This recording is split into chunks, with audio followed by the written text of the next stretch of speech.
I just got back from Atlanta. It was 107 degrees Fahrenheit. Hottest weather. The worst thing is everyone comes up to me and they go, well, you must be used to this being from Africa. And no, I'm not. I'm from Africa, but that shit is hot. That was just, no. I was scared to go jogging because I thought if I ran out in the streets and fainted, wouldn't the local news love that? I'd be running and I'd fall down in the heat. They would have their vans reporting live. They'd be standing there going, so hot in Atlanta, even Africans are fainting. So I'm enjoying this. Really happy to be here, you know. This is going to be good for us, I hope. I say I hope because I never know with stand-up comedy. It's just, you know, it's an awkward experience I find. I'm always nervous. I find comedy is very similar to sex for me. Well, it's exactly like sex when you think about it. With me, the comedian, playing the role of the man, and you, the audience, the role of the woman. Because it's my job to satisfy you. And you just have to sit there.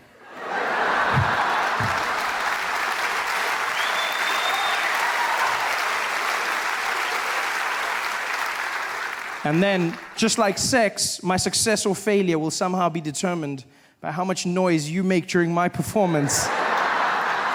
Which makes it a one-sided affair, I feel, you know? I mean, maybe you're the quiet type. I hope we have magic tonight. I hope we create something wonderful. I mean, for many of us, it's our first time together, and that means it might be awkward. I understand this. And if that's the case, I want you to know that I'll look into your eyes, I'll see that I'm freaking you out, and I'll stop. I'll stop, and I'll flip you back over, and we'll go back to the simple stuff. Okay? I've been in America for a few months now, and I'm really just thrown by the place. It's not what I expected at all. Different from the brochures and the pamphlets. There's many assumptions I had about America before I came here, and I've come to learn that those were wrong. For one, I just assumed people spoke English here. It's far from it. It's not, you know what, it's not so much the language, so much as the pronunciation of words that throws me off. It's just what Americans have done with the language. You guys have just, wow, you've done something. You've put 22s on the English language. You've got rims that says, pimp my language. That's what you've gone with, you know? I don't understand. I was chatting to this woman downtown the other day. She came up to me and she wanted me to see something. I don't know what, though. She was like, oh my God, look over there. I said, look over what? She's like, over there. Look at that her. And I said, her? She's like, no, her. Like, there's two of them?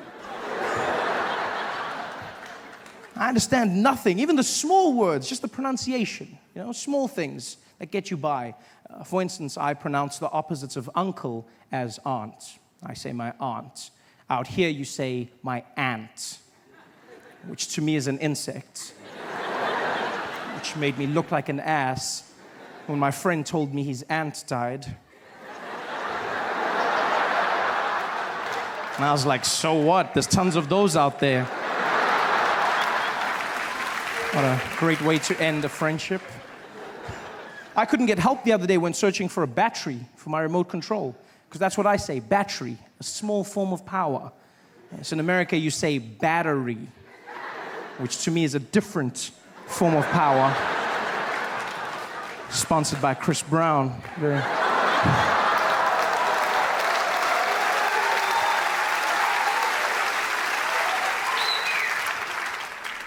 And you know what, I understand. We live on different sides of the globe, so it's fine. The language will evolve. This is something I've come to understand. But I hope I change one thing in your hearts forever. Just one thing.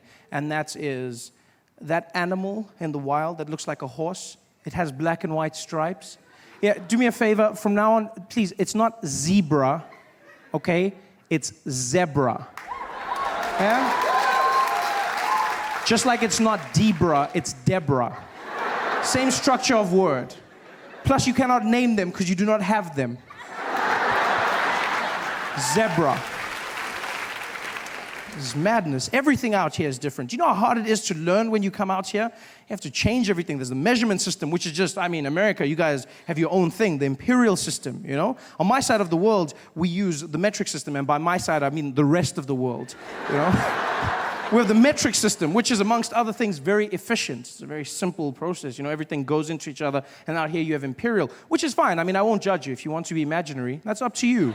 But I just feel like there's some consistency that's needed. Small things. Like, for instance, when we abbreviate our small measurement, milligrams, we use mg, milligrams. Mg, milligrams. Yeah? Yeah? And you guys have ounces, which you then abbreviate OZ. There's no Z in the word, ounces. I don't know. That's pale in comparison to what you've done with pounds. That, for me, please explain to me how the abbreviation for pounds became LBS. Pounds. I look like the idiot walking into the store going, could I please have the 2 labs bag of sugar? Guy was like, you mean pounds? I said, I don't see the P. No, I don't. He said, well, it means pounds. It's not LBS. A lot of bullshit. That's what it stands for. This is horrible.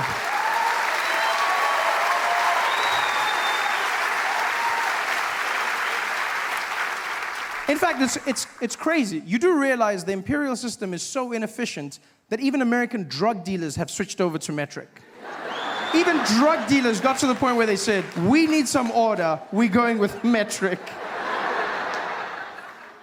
And I honestly thought this was an anomaly. I thought, you know what, this is just one of those things, it's a coincidence, but it's not. Americans do not care about abbreviation nor the English language. They don't give a damn. I learned this in the small things. Like for instance, when I was in Tennessee, I stumbled on an organization known as the Ku Klux Klan. You heard of them? Worst magic show ever. Guy gave me a pamphlet. He was like, come and see the Grand Wizard. Grand Wizard, the Grand Wizard. Didn't do one trick. Not even one trick. I mean, I noticed a few black people disappear, but I mean, that's not magic. No, that's just Reaganomics. I wasn't impressed by that. Like, where's the magic? I sat there forever. These guys running around in their sheets. Yeah, the KKK, as they're affectionately known. Has nobody bothered to tell them ever that you do not spell clan with a K? Nobody stopped. Even in America, clan is spelt with a C. The Ku Klux Klan, they're the KKC, not the KKK. You realize that? Ku Klux Klan.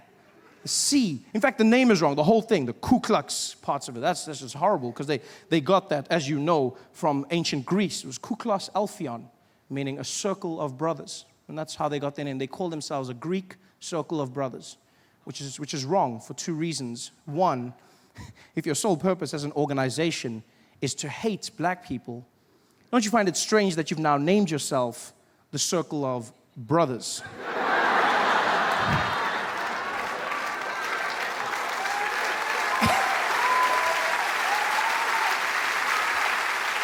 And secondly, do they realize that in ancient Greece, circles of brothers were doing very different things with one another?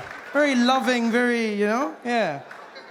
If they were really a Greek circle, the sheets would be a bit higher up, just more of a, yeah, maybe one more hole. They're not a... Hey guys, thanks for watching. Make sure to subscribe to my channel so you can win cool prizes.